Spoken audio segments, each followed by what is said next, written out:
Now, how does that explain? How does Venezuela fit into all of this? Yeah, Venezuela is has the largest oil reserves on planet Earth, more than Saudi Arabia. Okay, but it's bad, thick oil that needs a lot of processing and A refining. little bit, a little bit. It's used. It's definitely good oil. It's just there's a refinery, there's a refining process. Every oil has to be refined, you know. So it's nevertheless, these are the largest reserves of oil in the world. Yeah. So Venezuela ties in probably more directly to Israel in terms of the geopolitics of the moment. Okay. So now the European Union does not actually recognize the legitimacy of the present Venezuelan government. They recognize the moves a number of years ago um, by the National Assembly. They're in their bicameral legislature, the smaller house, the upper house, so to speak, um, constitutionally landed upon a character named Juan Guaido, I who the remember Juan European, Guaido, yeah, the real yeah, president of the United States of that's Venezuela. that's right. That's who the European Union then believed or recognized, so to speak. And then there's a few other characters since then. Now we have Machado, who just won the Nobel Peace Prize. Hmm. For what, right? For what peace did she achieve? Well, she's calling for war. She's calling for regime change in Venezuela. Um, She's Israel, she's a Nobel Peace Prize winner in the fashion of Kissinger and Barack Obama, that's it would right. That's seem. right. She's in good company, Rich. Yeah. Um, but this is very much there is the the city of London is opposed to Israel's integration into the region, right? So imagine you're an Israeli, whatever class or walk of life you're in, your life is generally going to improve if your country has normal attitudes and normal relations with the countries in the region, Lebanon, Saudi Arabia, Yeah. etc., Syria, right? Iraq, this Manichaean, you know, us versus them, Israelis versus Arabs. This is a dualistic conflict manufactured by the British over the past century and a half, um, and it speaks more to inherited strategies like going back to our breast cancer, foundation analogy. Mm. It's a losing thing. It's a money pit, so to speak. Um, they are evergreening this. They are evergreening Israel. It's non-fungible moving forward. They need access to Saudi oil to fuel their economy, and Israel's economy is not going to function without integration into Saudi energy sources. That's what a lot of the Abraham Accords results in if they are implemented. But Gulf monarchies, for a lot of reasons, basically good, are not fine with the Palestine issue where it stands. They want Palestine to be in some way autonomous. They want it to represent the interests of the people who live there, called Palestinians. And Israel's policy, which former President Jimmy Carter characterized as apartheid, Yeah. is unacceptable to them. And they have the leverage to change that. And that's what they're doing now. And that's what Trump's 20-point peace plan represents. And as of a few days ago, it is now international law in the form of a UN Security Council resolution. So Netanyahu is still pushing back against this. He wants to break out of this, even though Israel needs Saudi oil. What's the alternative? Venezuela. Okay. So for Israel to be able to get oil from Venezuela, which would then mean the British and the European Union have to have control over Venezuela, so they supply Correct. Israel. But before we go to Venezuela, what about the oil and the gas around Cyprus and all the Israelis moving into North and South Sure, Cyprus. sure, sure. Yeah, they would like to use some of that and export a lot of it. What's stopping them from doing that? I mean, Venezuela is all the way across the world. Cyprus is. Sure, sure. I mean, so you think about the with the refining costs, you think about the transportation costs, which means that it would have to be almost free, right? Which is what Machado has offered to Netanyahu. So Netanyahu is one of the few leaders who contacted Machado immediately upon winning to congratulate her. It has been Machado has been speaking. If you watch all of her interviews, right, there is a disproportionate focus on that we're going to recognize Jerusalem as the eternal capital of Israel and blah blah blah. So that's a diplomatic approach. Beneath that, the economics is we are going to open up Venezuela to Israel. So Israel, like a lot of countries that produce energy, right, are in a better position to sell and export it and then import a cheaper source than the price deal that they get exporting of a different type. We're talking about liquefied natural gas or LNG and other forms. They want to bring in Venezuelan oil to fuel their physical economy, right? They want that oil to fuel, their industry. If they're going to do data, they want oil fueling that if it's free, if it's almost free. I mean, just cost of getting it to Israel.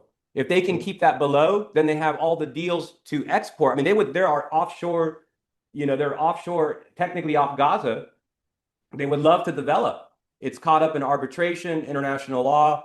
They would love to have seized Gaza and then ultimately get the world to recognize that they can take that Palestinian offshore oil, right, for export. So, but yes. So sorry. So then, Joaquin, I got to say, it's fascinating, absolutely fascinating, and I don't know if it's true what you're saying, Yeah. because in the end, we're watching movements and making assessments, but it Right. certainly fits. It's completely plausible and possible, right? So I'm not refuting it at all. But so then is Trump, by moving the aircraft carrier and other ships and stuff into the Caribbean, Yes. preventing Venezuela falling under the ambit of the European Union and the UK, thus supplying Israel with free or cheap oil? How does that square with Trump's pro-Zionist policies? He moved the Mm. embassy to Jerusalem, Correct. Correct. Yes. Soleimani. Yes. How to square that? How Well, there yeah, was those are that very terrible good peace questions. plan he Yeah. had Yeah. in his first administration, which would have reduced West Bank and Gaza to Bantustans like in South Africa. So please square this circle. Yeah, sure, sure. So if you look at the carrier group and naval group that has accumulated in Puerto Rico, right? Where has that force been drawn from? It has been drawn from the groups that were in the Eastern Mediterranean and the Persian Gulf, and those are the naval groups that Israel relies upon to buttress their security and power projection profile.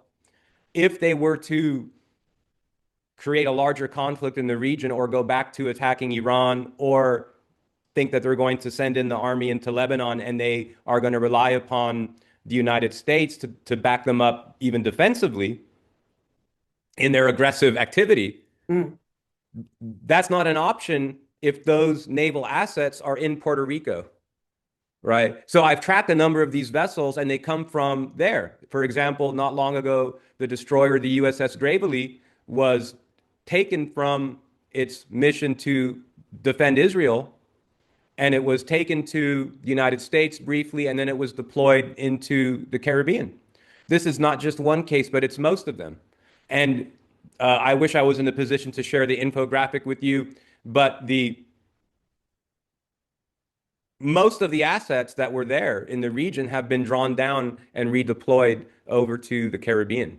So while we have this storyline about narco traffickers and having this big battle group accumulated in the Caribbean, right? What that has done in effect is delimited Israel's ability to even wag the dog or to create a situation where then they can rely upon AIPAC or Congress or the dynamics of an unfolding situation to, or a false flag to, on U.S. naval assets to get the U.S. to attack who Israel needs them to attack.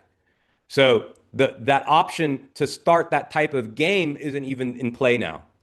You see, because those assets are not even there in the first place now. So now those assets are there, right? Now, so I'm not suggesting that, I mean, it could be, but I'm not suggesting that the U.S. naval assets in Puerto Rico are there to defend Venezuela from another attack, but rather, insofar as they are there, the narrative of this accumulation, right, also works two ways. So, in other words, there are, at the level of intelligence and congressional briefings, there are congressmen in the United States that are still very much loyal to Israel and are still very much connected to the AIPAC pipeline. Ted Cruz, for example, in the Senate. Yeah. There are many others, Lindsey Graham, for example. Now,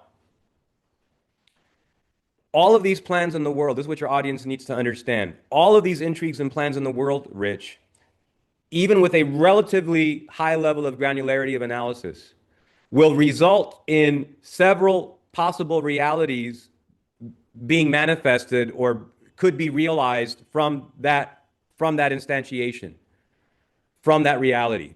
So there are multiple contingencies that are plausible.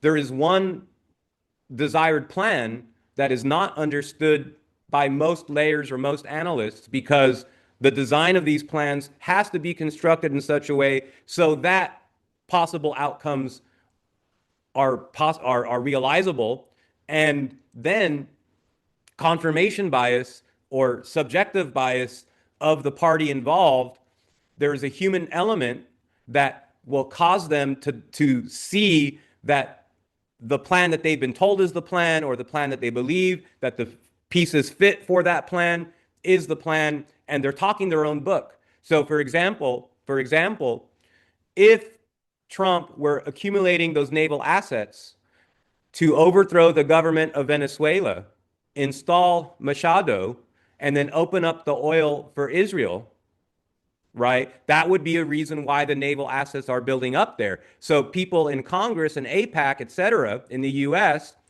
who are, let's say, loyal to Israel or loyal to Netanyahu, to be much more clear, to answer your question about Zionism, right? To answer your question about Zionism, we're talking about Netanyahu as distinct from the future of Israel, right? So this is where we have to separate perhaps we share some feelings or some ideas about the problems in that region and its history. We have to go arm's length from that and be like, that's a country, they have a legitimating ideology, they have a worldview, they need some transformation of their perspectives for sure, but that ism can be redefined. That ism can be reimagined. That ism can be, in the future and starting today, have a new life breathed into it, or discover a new dimension that defines it for the coming generations. It doesn't have to be malignant. It doesn't have to be us versus them, right? So that ism doesn't have to be defined by another ism per se, right? So that direction, right? In the same way that Trump he's very much not a Republican. When you actually understand what republicanism in the United States had come to mean, in many ways, Trump was like a 90s liberal. In many ways, like Trump is more like the things that Clinton talked about but didn't deliver, you see? So, but the plan works through the plan. He went through the Republican Party to make MAGA. Why? Well, Democrat Party was on lock. It's totally controlled by the Sorosian, Atlanticist, non-governmental organization, geopolitical construct. It's too tethered in and tied in. It was absolutely cut off and controlled from infiltration, subterfuge, or anything. So by the City of London and its proxies. Absolutely. I mean, going back to Steele. Steele wasn't just involved in this. He was involved in the Nigerian yellow cake. He was involved in manufacturing this what not just Russia collusion. Christopher Steele was behind the Tony Blair's claim of the yellow cake, a Nigerian yellow cake. He was behind the Skripal case with the Novichok scandal with the poisoning of the Skripals, the Russian expatriates living in the UK who disappeared. Yeah. So this is, yeah, very deep, but targeting on your question though, it's a very good one. So Trump has gone into Zionism and split the Zionist right. He didn't align with Yair Lapid initially, or Bennett initially, right? Nor did he take the approach of trying to reconstitute the Israeli Labor Party, which is now called the Israel Democrats. That would have been what a non-strategic thinker would have been like. How do we defeat the Zionist right? Oh, we build up the left. It's like, no, that's no. You go into the Zionist right. You divide it from its core problems on policy, right? You can embody and you can possess, if you will, the elements, right? You're in the UK, actually anywhere, get a VPN. If you want to be able to access all sorts of perspectives that the government thinks are dangerous for you, get a VPN. nordvpn.com/cryptorich. Okay. Joaquin, thank you. And then two questions come to mind. Yeah. One is, then it sounds like what Trump is doing is he's actually working with Maduro. There's the pretense, there's what we see on the surface and what Yes. what's really going on running the show. That's right. So sounds like he's actually working with Maduro. Right. Because Maduro would want to make sure that he stays in power and not Machado. Right. Right. And Right. then also that it sounds like what Trump is doing very, very slowly and carefully is a sting against the city of London and its proxy, the Zionist state of Israel. A bit like the sting that I think he's been playing with Epstein. Yes, so very good. When you look at Venezuela and you look at Trump and Maduro, if you look at Maduro's messaging going back some time, he has described a potential friendship. He said that he likes Trump, that he could be friends with Trump. This goes back over a year. So I've documented all of this. I have all of this. This is all of it is written out. All of this I've published on my Telegram channel at New Resistance. There's a search function. You can type in Maduro and you can see all the posts I've written. I've kept up on news. I will comment on a news development, or I will write a little blurb or a little, 500-word essay, so to speak, describing the strategic situation. I've also written at length for the banned website, Banned in the West Culture. And I have an article about, are Trump and Maduro, secretly allies? This would fit the model of a Roman friendship, a Roman alliance, right? So this is a Machiavellian tacit alliance or friendship. And yes, so what people don't understand necessarily, Rich, is that Chevron operates quite profitably in Venezuela today. They have a joint enterprise with the Venezuelan state-run energy company PDVSA, right? So, and PDVSA in turn deals with the Russians. When Trump and Putin met in Alaska, right, among their discussions was the reopening or new development for both ExxonMobil and Chevron in Russia. You have the Sakhalin 3 offshore construct. You have Arctic projects for Arctic exploration. And so, just leave Venezuela the fuck alone. And all these other opportunities for Chevron and Exxon are opening up in Russia, right, with the conclusion of the Ukraine war and normalization of U.S.-Russia relations.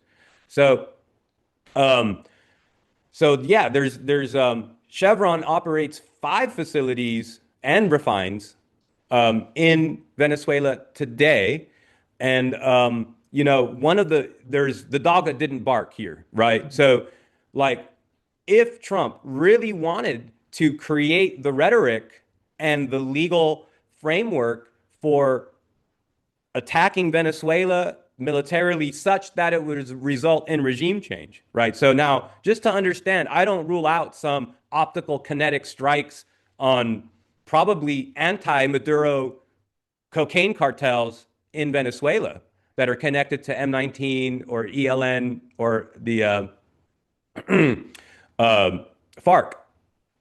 So that could happen. You know, those would be strikes on the western parts of Venezuela near the Colombian border.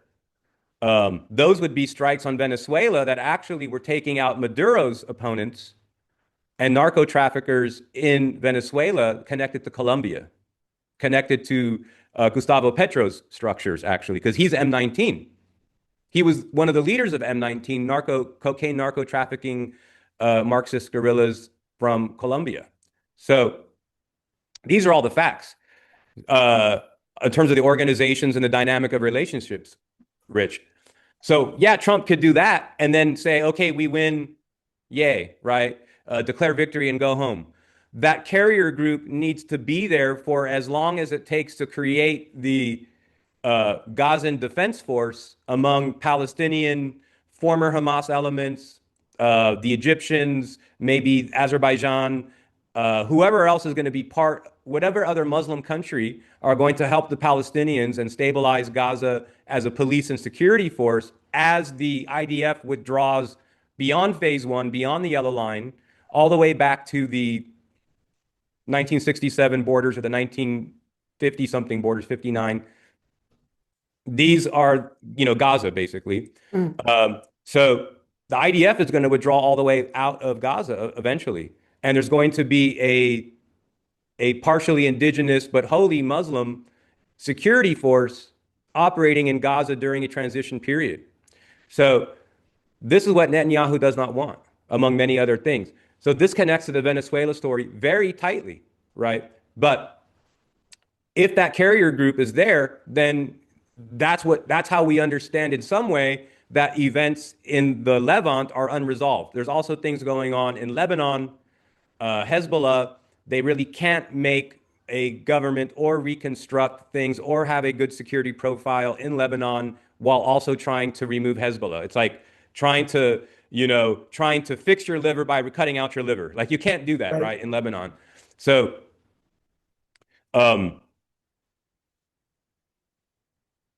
Venezuela, very easily, this government will remain, right, very easily, and Chevron and will be able to continue its profitable operation if Trump were really serious or was trying to build a case against Venezuela. Why wouldn't he mention the fact that Venezuela illegally annexed Guyana in 2024?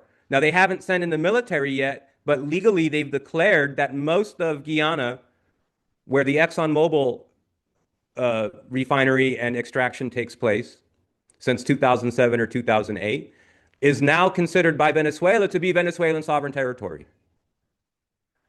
You would think that, annexing, this is like when Saddam Hussein annexed Kuwait. It is very similar because the accusation is that Guyana in their offshore in the Orinoco is actually extracting, vertically or territorially in the waters of Venezuela.